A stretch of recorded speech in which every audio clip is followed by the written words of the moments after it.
3장 17절에 있는 말씀입니다.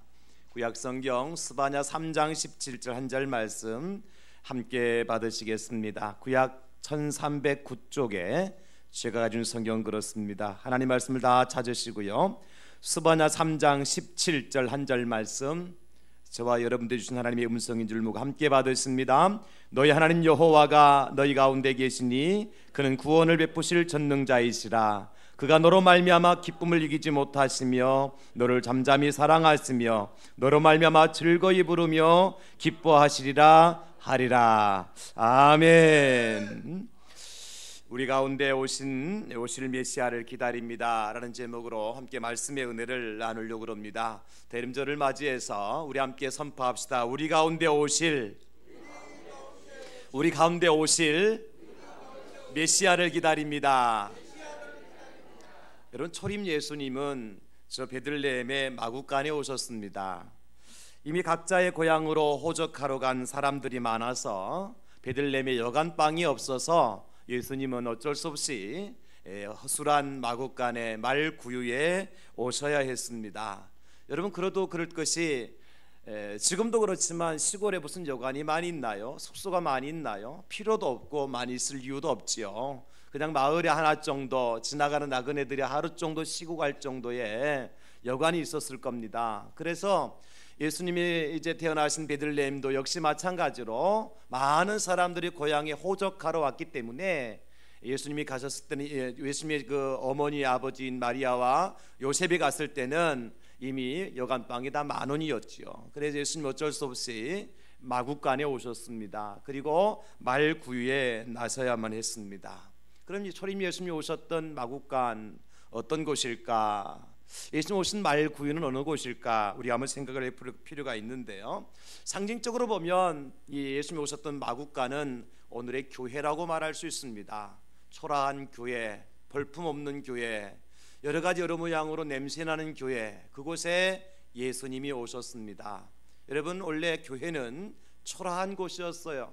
교회는 화려한 곳이 아니었습니다. 초대교회를 보십시오. 가난한 사람들이 모였습니다. 고아와 과부와 나그네들이 모였습니다. 결코 화려한 곳이 아니었어요.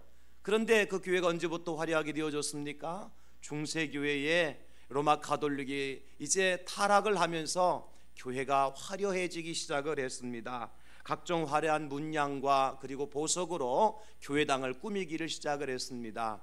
그리고 교회 안에 성상들이 들어오고 의자들마저도 왕이나 앉을 법한 그런 의자들이 교회 강대상에 올라오기 시작을 했던 것이지요.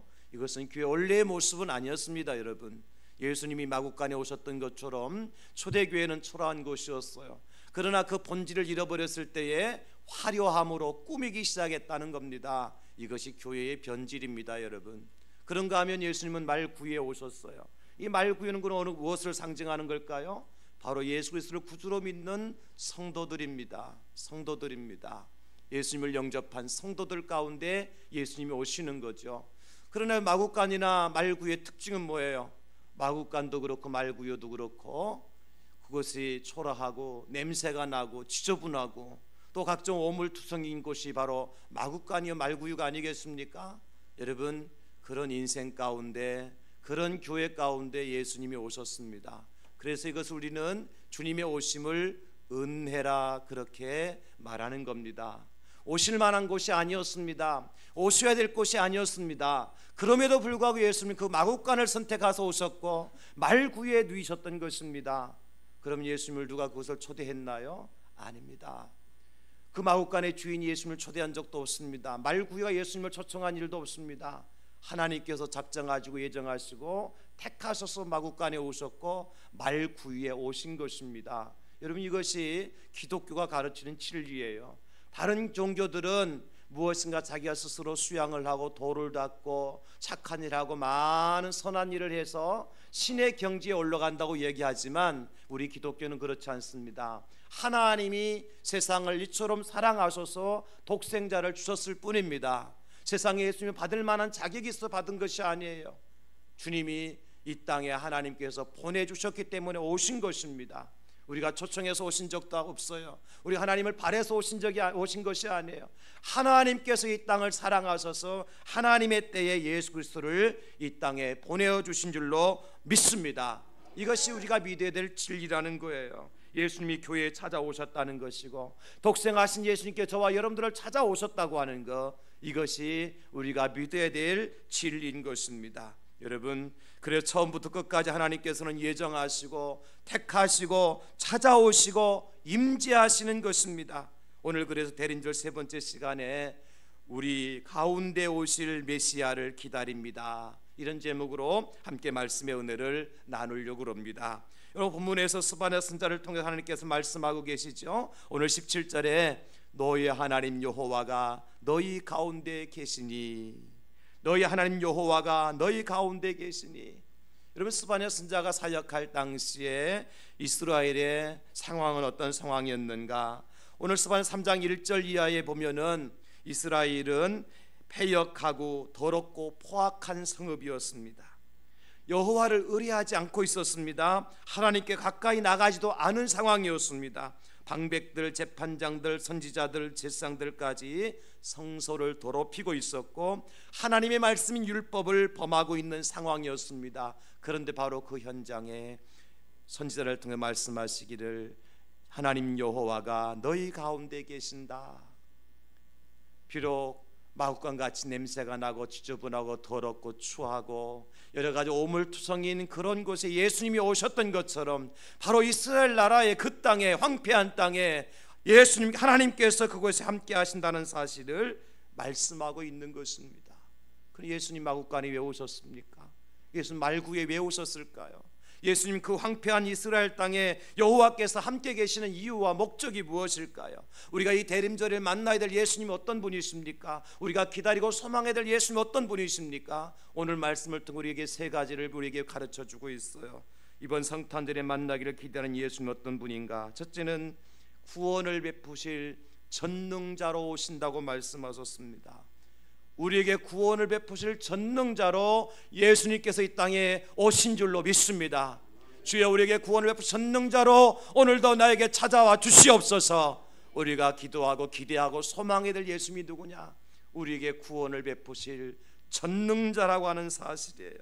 하나님의 아들이신 예수님께서요, 하늘의 영광 보좌를 버리시고 낮고 천한 사람의 몸을 입고 이 땅에 오신 가장 크고 비밀한 목적이 뭐냐? 우리를 구원하시기 오셨습니다. 할렐루야. 우리를 구원하여 주시기 위해서 예수님 이 땅에 오신 거예요. 그래서 하나님께서 그 아들을 보내시면서 그 아들의 이름을 뭐라고 지어주셨어요? 예수라, 그렇게 지어주셨어요. 여러분, 예수라고 하는 뜻이 뭐예요? 마태복음 1장 21절에 보면 아들을 낳으리니 이름을 예수라 하라. 이는 그가 자기 백성을 그들의 죄에서 구원할 자이심이라 하니라. 그렇게 말씀하셨어요. 예수가 무슨 뜻이에요, 여러분? 자기 백성을 죄에서 구원할 자, 이게 예수예요. 그러면 저와 여러분들 예수님 이렇게 부르는 거 무슨 뜻이에요? 주님이 나의 구원자십니다. 주님이 나를 죄 가운데서 구원할 분이십니다.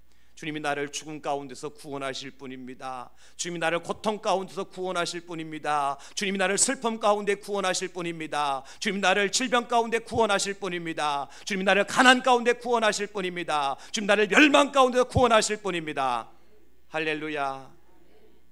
우리가 예수님 부르는 그 이름의 뜻이 그런 뜻이라는 거예요.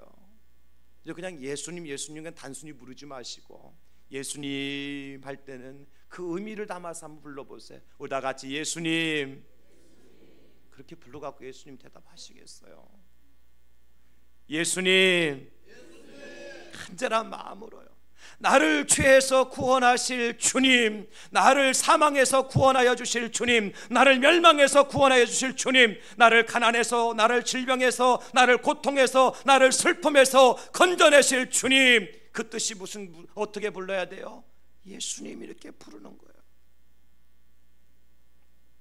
예수님 스스로 말씀하시기를 누가복음 4장 18절에 주의 성령이 내게 임하셨으니 이는 가난한 자에게 복음을 전하게 하시려고 내게 기름을 부으시고 포로된 자에게 자유를, 눈먼 자에게 다시 보게 함을 전파하며 눌린 자를 자유롭게 하고, 이렇게 말씀하셨어요. 주님이 이 땅에 오셔서 성령이 주님의 기름 부으셨을 때에 주님이 하신 일이 뭐냐? 포로된 자에게 자유를 선포하셨고, 눈먼 사람을 다시 보게 하셨고, 눌린 자를 자유롭게 하신 일을 위해서 예수님께 오셨고, 그 사역을 감당하셨다는 겁니다.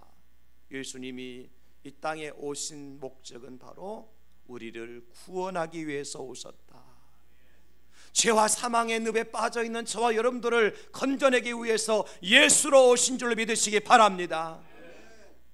그럼 예수님이 없이는 구원도 없어요. 예수님의 이름이 없이는 어떤 구원도 일어날 수가 없어요. 사도행전 4장 12절에 뭐라고 말씀하고 있습니까? 다른 이로서는 구원을 받을 수 없나니 천하 사람 중에 구원받을 만한 다른 이름을 우리에게 주신 일이 없습니다. 할렐루야. 천하 사람 중에 구원받을 다른 이름을 우리에게 주신 적이 없다. 오직 예수님만이 우리를 구원하신 유일하신 하나님이시요 우리의 메시아가 되신다. 이번 성탄절에 예수님 만나야 돼요, 여러분. 세상의 그 어떤 것으로 내가 구원받을 수 있는 것이 아니라, 세상의 그 어떤 권세와 세상의 어떤 능력으로 내가 죽음과 사망과 멸망과 슬픔과 고난과 아픔과 질병과 가난 가운데서 내가 건짐받는 것이 아니라 오직 예수님의 이름으로, 오직 예수님의 이름으로, 오직 예수님의 이름으로 우리가 구원받게 되는 축복을 누리게 될 줄로 믿습니다. 예수님의 이름이 얼마나 능력이 있느냐면 말이죠, 여러분 1년 우리가 12달 365일 중에서 지키는 절기가 많잖아요. 그 중에 성탄절기, 과거의 추억을 되돌아보면 다른 부활절도 있고 다른 절기들이 있지만 가장 교회 믿지 않는 사람들이 쉽게 찾아오는 절기가 언제냐면 성탄절이었어요. 저희도 어렸을 때만 해도 그랬어요. 성탄절만 되면 뭐 동네 아이들 어른들 할 것 없이 다 교회당으로 모였어요. 저희 교회는, 제가 시골에서 자랄 때 교회는 저희 집 앞에 저수지가, 큰 저수지가 있었는데 저수지를 지나서 언덕 위에 하얀 교회가 세워졌었어요. 그야말로 언덕 위에 하얀 집이었죠. 지금 보니까, 지금은 없어졌는데 가만히 보니까 옛날에 전도관이었어요.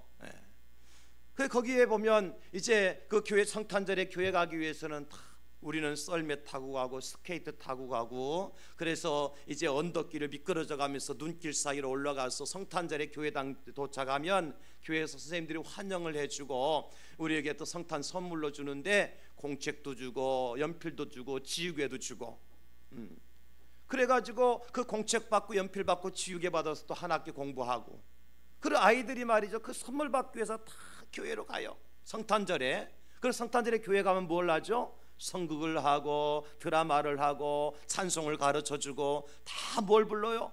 기쁘다 구주 오셨네, 예수님 찬양을 다 부르는 거예요. 성탄절에 가장 많이 알려지는 것이 예수님 이름 아닙니까? 그렇죠? 예수님의 나심을, 예수님의 거룩하심을, 예수님의 이 탄생을 알리면서 다 기뻐하고 감사하고, 그래서 그 예수님의 이름 때문에 예수님 믿는 사람들이 많았던 절기가 성탄절이에요. 왜냐하면 예수님의 이름에 능력이 있기 때문에 그렇습니다. 누구든지 주의 이름을 부르는 자는 구원을 얻으리라. 할렐루야. 영접하는 자, 곧 그 이름을 믿는 자들에게는 하나님의 자녀가 되는 권세를 주셨으니, 예수님의 이름만이 우리에게 구원을 주시는 능력의 이름인 것입니다. 선한 인간의 다른 이름을 우리에게 주신 적이 없어요. 구원받을 만한 다른 이름을 주신 적이 없어요. 오직 예수 그리스도만이, 예수님만이 우리의 구세주시며 예수님만이 우리의 메시아가 되심을 이번 성탄절에 여러분 믿으시고 나를 구원하신 예수님을 내 마음에 모실 수 있기를 예수님의 이름으로 축원합니다. 나를 구원하시기 위해서 마구간과 같은, 말구유와 같은 내 인생 가운데 찾아오신 그 예수님, 말씀하시기를 볼지어다. 내가 문 밖에 서서 두드리는 누구는 내 음성을 듣고 문을 열면 내가 그에 들어가 그로 더불어 먹고 그는 나라와 더불어 먹으리라 말씀하셨잖아요, 요한계시록에서. 여러분, 이 추위에 예수님 문 밖에 기다리도록 내버려 두지 마시고 여러분 마음의 문을 열고 여러분을 구원하실 예수님을 마음에 모실 수 있기를 다시 한번 예수님의 이름으로 축원합니다. 주여, 이 성탄의 절기에 내 마음에 들어오셔서 내 마음의 왕좌에 앉으셔서 나를 주관하시고 나를 어둠 가운데서 건져주시옵소서. 이 고난 가운데 건져주시옵소서. 이 슬픔 가운데 건져주시옵소서. 이 멸망의 세상 가운데 건져주시옵소서. 사망의 권세 가운데서 나를 건져주시옵소서. 예수님의 이름의 능력으로 여러분들이 성탄절에 승리하실 수 있기를 예수님 이름으로 축원합니다. 여러분 잘 아시는 빌립보 감옥의 사건 아시잖아요. 바울과 실라가 빌립보 지역에서 복음을 전하다가 감옥에 갇혔잖아요. 그날 밤에 바울과 실라가 하나님을 찬송합니다. 예수님의 이름을 찬송합니다. 어떤 역사가 나타나죠? 감옥의 문이 열리고 착고가 풀어지는 역사가 나타나잖아요. 감옥을 지키던 간수가요, 졸다가 깜짝 놀라서 보니까 감옥 문이 다 열리는 거예요. 죄수들이 다 도망간 줄 알았어요. 그런데 그런 상황 속에서 내가 이제 내 직무를 다하지 못했기 때문에 스스로 자결하려고 하는 순간에 바울이 뭐라고 그래요? 내 몸에 손대지 마라, 우리가 다 여기 있다 그러잖아요. 깜짝 놀라서 정신 차리고 보니까 진짜 죄수들이 한 사람 도망가지 않고 다 그 자리에 있는 거예요. 아니 손발도 묶인 거 다 풀려졌는데 감옥 문도 다 열려져 있는데 도망가지 않고 이 죄수들이 있는 거예요.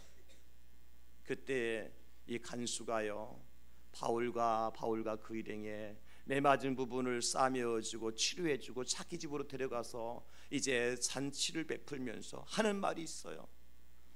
선생님들이요, 우리가 어떻게 하여야 구원을 받을 수 있습니까?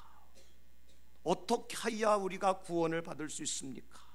그러니까 바울 사도가 뭐라 그래요? 주 예수를 믿으라, 그리하면 너와 내 집이 구원을 받으리라.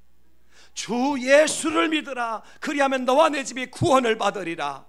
사랑하는 성도 여러분, 우리와 우리 가정이 구원받을 수 있는 길이 무엇입니까? 예수 그리스도의 이름을 믿는 것입니다. 예수님의 이름을 의지하는 것입니다. 예수님 마음에 영접하는 것입니다. 그때 구원의 역사가 우리와 우리 가정에 일어나게 될 줄 믿으시기를 예수님의 이름으로 축원합니다. 예수님은 우리를 구원하실 전능하신 하나님으로 이 땅에 오신 분이셔요. 두 번째, 예수님께서 어떤 분으로 이 땅에 오셨습니까? 오늘 본문에 보니까 잠잠히 사랑하실 메시아로 오셨다 그랬어요. 잠잠히 사랑하실 메시아. 이사야 53장 7절에 보면 선자 이사야를 통해 예수님이 오실 것을 예언하시는데 어떤 모습이냐? 그가 곤욕을 당하여도 괴로울 때에도 그의 입을 열지 아니하였으며 마치 도수장으로 끌려가는 어린 양과 털 깎는 자 앞에 잠잠한 양같이 그의 입을 열지 아니하였도다. 예수님의 모습이에요. 예수님이 곤욕을 당하시고 괴로움을 당하시는 이유가 뭡니까? 예수님의 잘못과 죄 때문입니까? 아니잖아요. 바로 저와 여러분들의 죄와 허물 때문에 하나님의 아들이신 예수님께서, 만왕의 왕이신 예수님께서 곤욕을 당하시고 괴로움을 당하고 있었어요. 그때 예수님 뭐라고 하셨어요? 입을 열지 아니하였으며. 이것이 잠잠히 사랑하시는 거예요. 예수님이 입을 열지 않고 말씀하지 않으셨지만 심중에 어떤 마음을 품고 계셨을까요? 내가 너희들을 위해서 내가 이렇게 곤욕을 당하고 내가 이렇게 너희들 때문에 괴로움을 당하지만 그러나 나는 여전히 너희들을 사랑한다. 내가 너희들의 모든 죄짐을 내가 대신 지고 가는 길이다. 염려하지 말고 나를 믿으라. 주님 그렇게 말씀하시는 거야. 마태복음 12장 19절에 보면 예수님에 대해서 이렇게 말씀하여 주십니다. 그는 다투지도 아니하며 들레지도 아니하리니 아무도 길에서 그 소리를 듣지 못하더라. 들렌다 하는 말은 무슨 뜻이냐면 소문낸다는 것입니다. 자랑 삼는다는 거예요. 예수님 그리하신 분이야. 우리를 사랑할 때 소문내고 사랑하시지 않았어요. 사랑하시고 자랑하시지 않았어요. 예수님은 그냥 잠잠히 사랑하시는 겁니다. 저는요, 이 성탄절에 우리 아이들이 좋아하는 사람 있잖아요. 누굴 좋아하나요? 산타크로스. 산타크로스의 이제 시작이 어떻게 됐든지 간에 저는 관계없이 저는 오늘 이 시간에 재해석을 한번 해보았어요. 산타클로스를 여러분 잘 들으세요. 이것은 제가 만든 거니까 실제와는 다를 수 있어요. 제 말 듣고 또 이단이라 하지 마시고 제가 만든 거라고 분명히 얘기했어요. 산타클로스는요, 예수님이 보내신 선물 배달꾼이라. 산타크로스는 예수님께서 보내신 선물 배달꾼이라 이렇게 해석해 보았어요. 제가 그렇게 해석해 보았다는 겁니다. 왜냐하면 성탄절에 산타클로스가 오잖아요. 그런데 그 산타클로스를 예수님께 보내실 때 어떻게 보내시느냐 하면 언제 보내서요? 밤중에 보내서요. 어디를 통해서 보내서요? 굴뚝으로 보내세요. 맞든지 아니 맞든지. 예수님께서 왜 선물 배달꾼을 그 밤중에 굴뚝을 통해서 보내실까?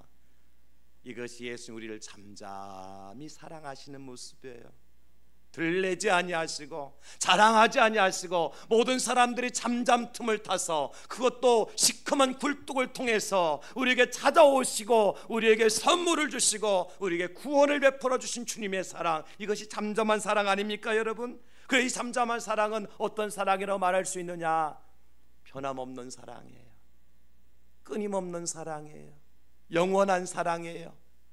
변덕이 없는 사랑이에요. 조건이 없는 사랑이에요. 이 사랑이 바로 잠잠히 사랑하는 겁니다.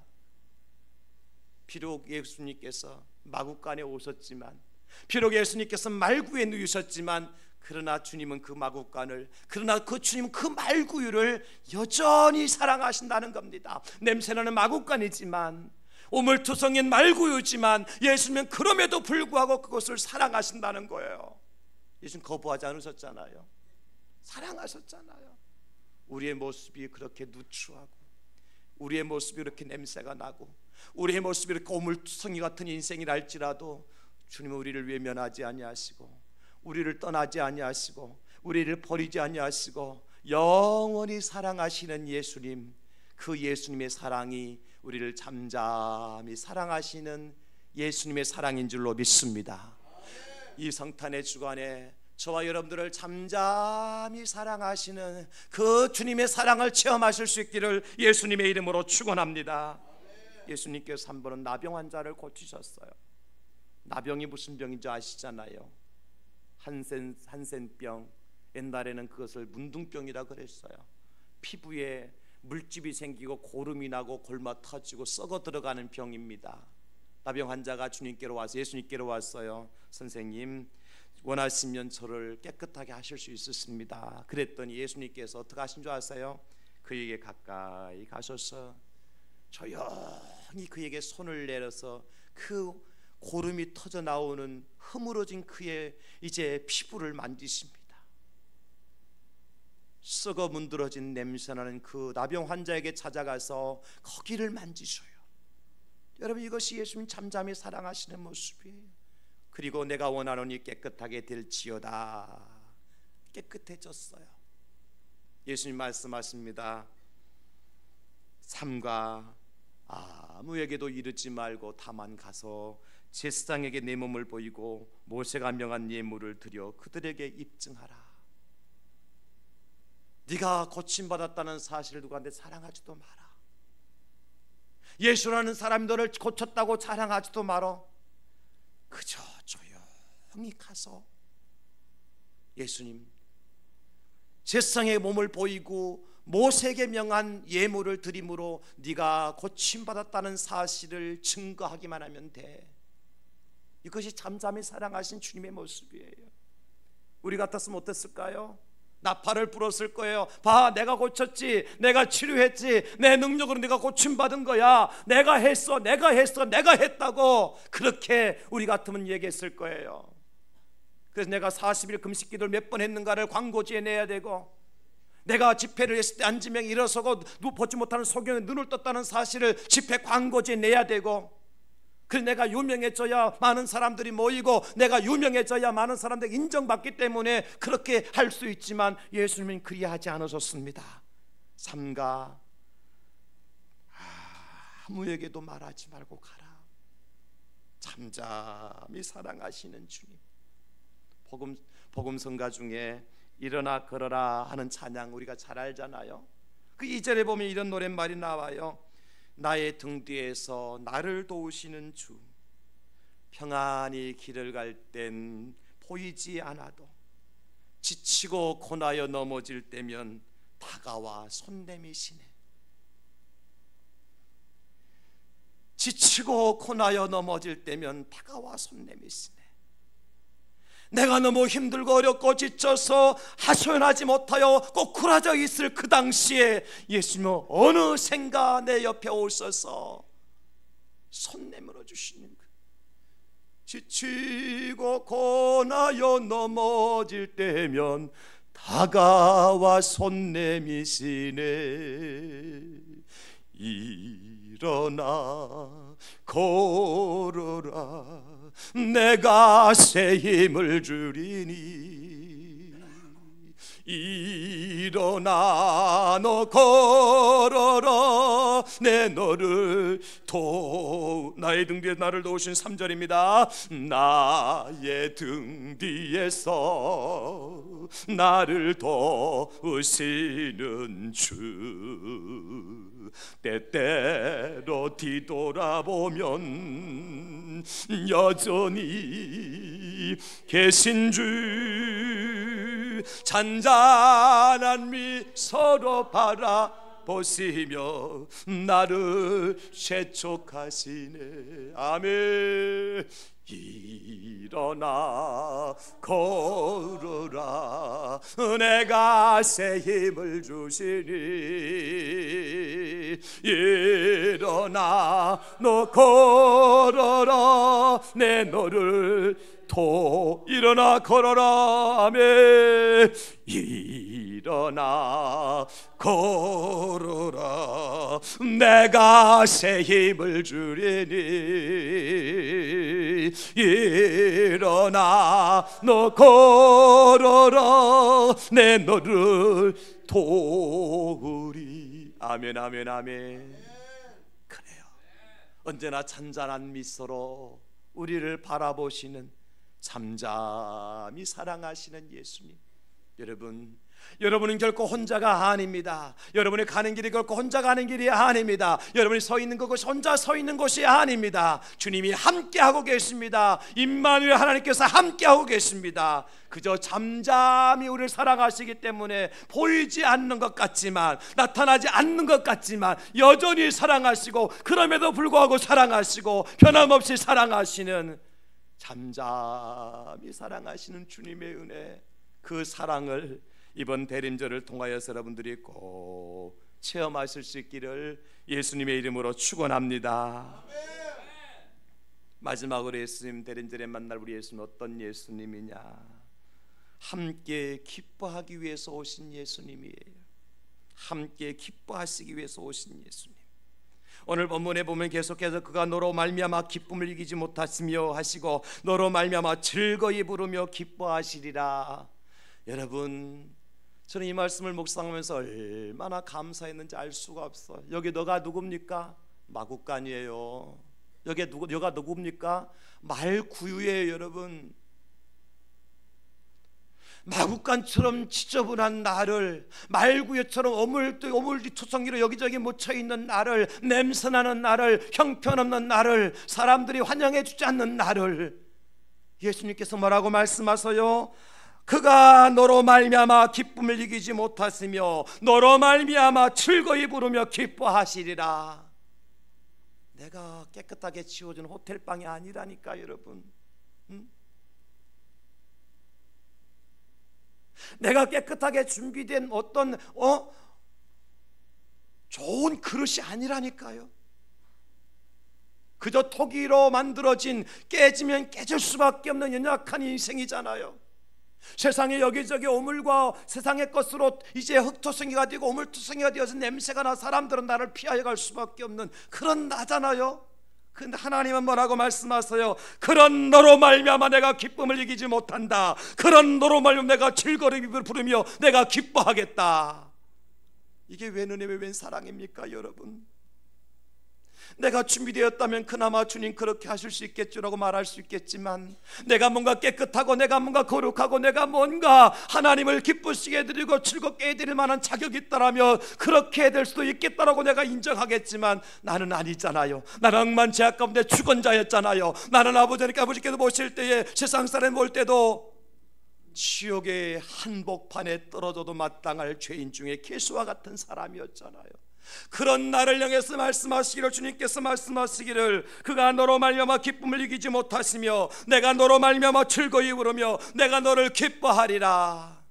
여러분, 성탄절에 가장 기뻐하시는 분이 누군 줄 아세요? 마리아도 아니고 요셉도 아니고 동방의 박사들도 아니고 도둑도 아니고 헤로당도 아니에요. 이 성탄절에 가장 기뻐하실 분은 바로 예수님입니다.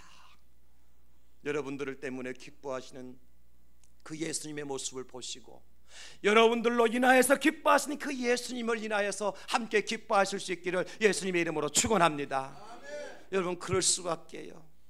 처녀의 몸에서 아이가 난다고 했을 때에 마리아가 어떻게 했어요? 걱정은 됐지만 처녀 수태고지를 마리아가 받아들였잖아요. 주님의 뜻대로 되어지기를 원합니다. 그때 주님이 얼마나 기뻐하셨을까? 그때 주님이 얼마나 기뻐하셨을까? 당신을 거부할 수도 있고 당신을 외면할 수도 있고 그런 말이 하지만 하나님의 뜻이 내 몸을 통해서 이루어지기를 원한다고 처녀 수태고지를 받아들였던 마리아 때문에 예수님은 기뻐하셨을 거예요. 뿐만 아니라 동방의 박사들이 먼 길도 마다하지 아니하고 당신들이 준비한 최고의 선물을 가지고 와서 헤롯 왕을 거쳐서 예수님께 나와서 엎드려 경배드릴 때에 예수님은 얼마나 기쁘셨을까요? 헤롯 왕은 당신을 죽이려고 혈안이 되어져서 찾고 있는 그때에 그를 따돌리고 예수님께로 돌아와서 경배한 박사들을 보면서 예수님이 얼마나 기뻐하셨을까? 세상에는 두 종류의 사람이 있어요, 여러분. 하나는 누군가에게 근심과 슬픔을 주는 사람이 있고요, 또 하나는 누군가를 기쁘게 하고 즐겁게 만드는 사람이 있어요. 여러분들은 누군가를 기쁘게 해드릴 수 있는 기쁨조가 될 수 있기를 예수님의 이름으로 축원합니다. 그래요, 기쁨조가 돼야 되지요. 하나님이 가장 기뻐하시는 사람은 누구냐? 여러 사람들이 있겠지만 성경을 보면 하나님이 가장 기뻐하는 사람은요, 하나님과 동행하는 사람이에요. 하나님과 함께하는 사람이에요. 여러분, 창세기에 보면 죽음을 보지 않고 하늘에 올라간 사람 있죠. 누굽니까? 에녹입니다.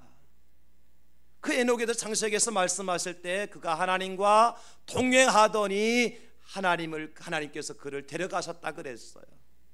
근데 하나님께서 그를 죽음을 보지 않고 데려가신 이유가 뭘까? 히브리서의 말씀에 보니까 그 이유가 나와 있어요. 히브리서 11장 5절에 보니까 믿음으로 에녹은 죽음을 보지 않고 옮겨졌으니 하나님이 그를 옮기심으로 다시 보이지 아니하였느니라. 그는 옮겨지기 전에 하나님을 기쁘시게 하는 자라는 증거를 받았느니라. 창세기에서는 하나님과 동행했다는 그 동행이라는 단어만 나왔는데 오늘 히브리서에 보니까 그가 하나님을 기쁘시게 하는 자는 증거를 얻었다 그랬어요. 그 증거가 뭐라고요? 하나님과 동행한 거예요. 어떠한 상황 속에 하나님을 떠나지 아니하고 어떠한 여건에서 하나님과 함께 했던 그 삶, 하나님 그것을 기쁘게 보시고 그래서 하나님 기뻤던 거예요. 에녹이 고난을 받을 때도 하나님과 동행을 했고 슬픔과 하나님과 동행을 했고 어려움과 하나님과 동행을 했고 언제 어디서 하나님과 늘 동행하는 삶을 살아가는 것을 보시면서 하나님께서 기뻐하셔서 그에게 죽음을 보이지 않고 데려가신 겁니다. 영원히 동행하시기를 원하신 거예요. 여러분, 이 성탄절에 우리를 부르시는 예수님, 왜 부르실까요? 내가 너와 함께하고 싶다, 내가 너와 동행하고 싶다. 그래서 부르시는 거예요. 내가 너와 함께하고 싶다. 그 제자들에게 마지막 예수님 승천하시면서 하신 말씀이 뭐예요? 내가 세상 끝날까지 너희와 항상 함께 있으리라. 그렇게 말씀하신 이유가 뭔 줄 아세요? 예수님을 알아요. 제자들이 얼마나 연약한 존재인지, 얼마나 부족한 존재인지, 얼마나 변덕이 심한 사람들인지 알아요. 베드로도 예수님 3번씩이나 부인하고 금을 들로 메고 갈릴리 바다로 고기 잡으러 갔잖아요. 수제자인데 하나님 우리를 아십니다. 그냥 내버려두면 하루 이틀도 못 가고 예수님 버리고 떠나 살 사람들이라는 것을 아셔요. 우리 안에 죄성이 있기 때문에. 그래서 약속해 주시는 거예요. 내가 너희와 함께 있어 줄게. 우리가 한 발자국 도망가면 주님은 2발자국 찾아오셔서 우리와 함께 하시기를 원하시는 겁니다. 우리는 하룻밤 사이에도 2번 3번 주님의 곁을 떠나지만 주님은 여전히 주무시지도 아니하고 졸지도 아니하시면서 우리와 함께 하기를 원하시는 겁니다. 이것이 성탄의 축복이에요, 여러분. 왜요? 주님은요, 우리와 함께 할 때 기뻐하시는 분이기 때문에.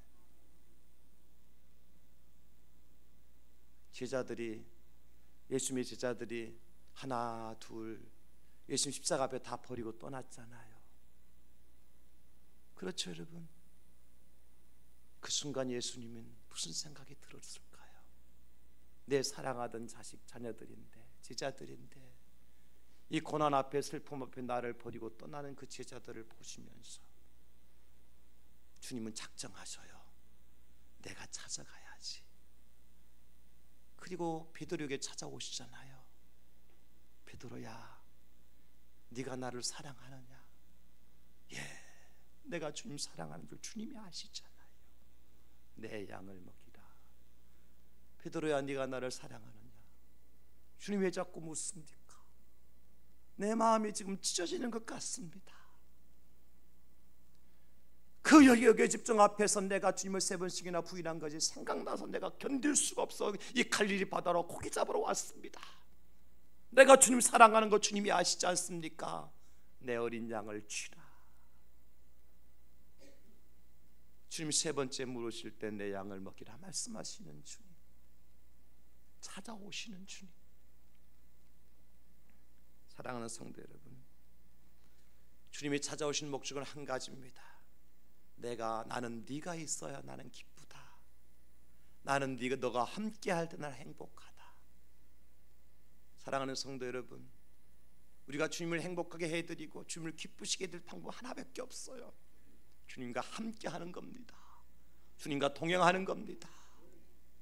세상이 아무리 아름답게 보여도 세상 따라가는 자가 아니라 험한 길, 거친 길, 좁고 협착한 길을 할지라도 이 길을 따라갈 때 주님이 기뻐하신다면 여러분 어떻게 하시겠습니까? 넓고 평탄한 세상 길을 따라가시렵니까? 아니면 좁지만 협착하지만 거칠고 험한 길이지만 주님을 기뻐하시는 그 길을 따라가시렵니까? 오늘 이 시간 여러분 결단하시기 바랍니다. 지금까지 지나온 길은 어떤 길이도 괜찮습니다. 이 시간 나 눈을 감으시고 한번 결단합시다. 하나님 말씀하십니다. 하나님의 성령을 근심하게 하지 말라고요. 우리가 무엇을 해서 하나님을 기쁘시게 해드리는 것이 아닙니다. 그저 주님과 함께 있기만 하면 됩니다. 그저 주님과 동행하기만 하면 됩니다. 주의 말씀이 내 안에 주님께서 계시면 되는 겁니다. 그럼 하나님은 그것을 보시고 기뻐하십니다. 행복해 하십니다. 이 대림절에 주님, 내가 주님과 함께 하기를 원합니다. 내가 주님과 동행하기를 원합니다. 냄새나는 마구간과 같은 말구여 같은 내 속에 주님 들어오셨어. 나를 떠나지 마시고 나와 함께하여 주시옵소서. 주여, 내 마음과 내 생각과 내 가치관과 내 육신을 만져주셔서 나를 고통 가운데, 슬픔과 고난 가운데, 이 고독 가운데 나를 건져주시고 구원하여 주시옵소서. 내가 이 마지막 때 구원의 노래를 부르며 하나님과 함께 찬양하며 나가기를 원합니다. 이 시간 결단하시고 여러분 스스로 하나님 앞에 고백하시기를 바랍니다. 다 같이 결단 기도, 고백의 기도 드립니다. 주님,